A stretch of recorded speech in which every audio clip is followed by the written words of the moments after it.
যাই হোক, অনেকদিন পরে আমরা রাজপথে এসেছি নির্বাচনের পরে। অনেকের একটা প্রশ্ন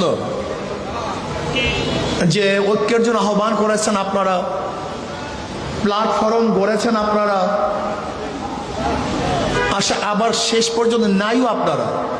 একটা প্রশ্ন আছে কি নেই?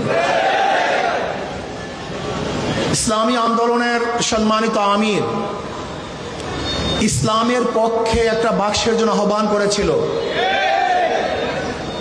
স্টিয়ারিং এ পীর সাহেব চরমনাই ছিলেন। আমাদের শ্রদ্ধাভাজন আমির সেই জোটের স্টিয়ারিং এ ছিলেন। জোট চলতেছিল মদিনার দিকে। যখনই স্টিয়ারিং ছিনতাই করে আমেরিকার দিকে চলে গেছে, ইসলামী আন্দোলন সেখান থেকে সরে গেছে।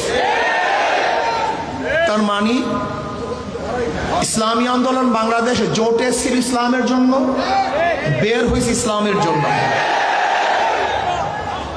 ইসলামী আন্দোলন বাংলাদেশ জনগণের সাথে ধোঁকাবাজি করতে পারে না, প্রতারণা করতে পারে না।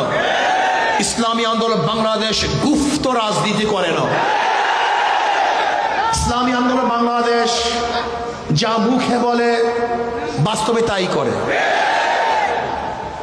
আমরা সরওয়ার্দী উদ্যানে বক্তৃতা করেছিলাম, যদি মুনাফিকি না করেন তাহলে আগামীতে ইসলাম ক্ষমতায় যাবে। কিন্তু কাদের জন্য, কিসের জন্য আজকে ইসলাম ক্ষমতায় যায় নাই? হয়তোবা ভেবেছেন যে আমরা গুপ্তভাবে এড়িয়ে যাব, পালিয়ে যাব। না, বর্তমানে গুপ্ত থাকার কোনো সে নাই, সম্ভাবনা নেই।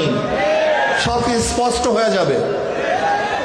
ইসলামী আন্দোলন বাংলাদেশ ইসলামের জন্য রাজনীতি করে, ক্ষমতার জন্য নয়। ইসলামী আন্দোলন বাংলাদেশ ইসলামের জন্য ক্ষমতা ত্যাগ করতে পারে, কিন্তু ক্ষমতার জন্য ইসলাম ত্যাগ করতে পারে না। ইসলামী আন্দোলন বাংলাদেশ ইসলামের জন্য ক্ষমতা ত্যাগ করতে পারে, কিন্তু ক্ষমতার জন্য ইসলাম ত্যাগ করতে পারে না।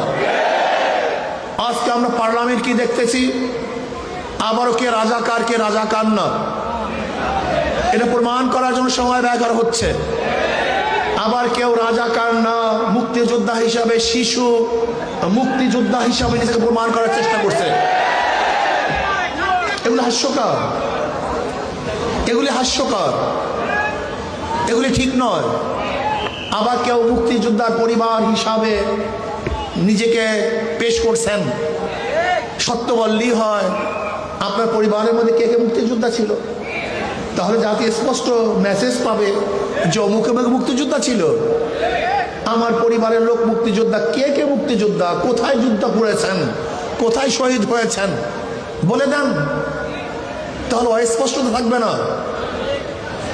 আপনারা আগরতলা ষড়যন্ত্র মামলার বিরুদ্ধে কথা বলবেন, আবার ৭১ স্বাধীনতার বিপক্ষে কথা বলবেন, এই দুইটা হয় না। আজকে এক দলের নায়েব আমির কোরআনী শাসনের জন্য সংবিধানে, সংসদে বক্তব্য দিয়েছেন। আমি আশা করব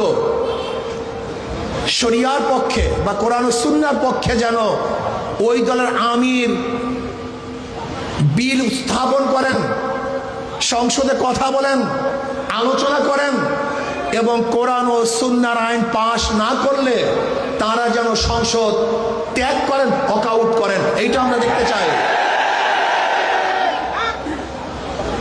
এই ফাঁকিবাজি আমরা দেখতে চাই না।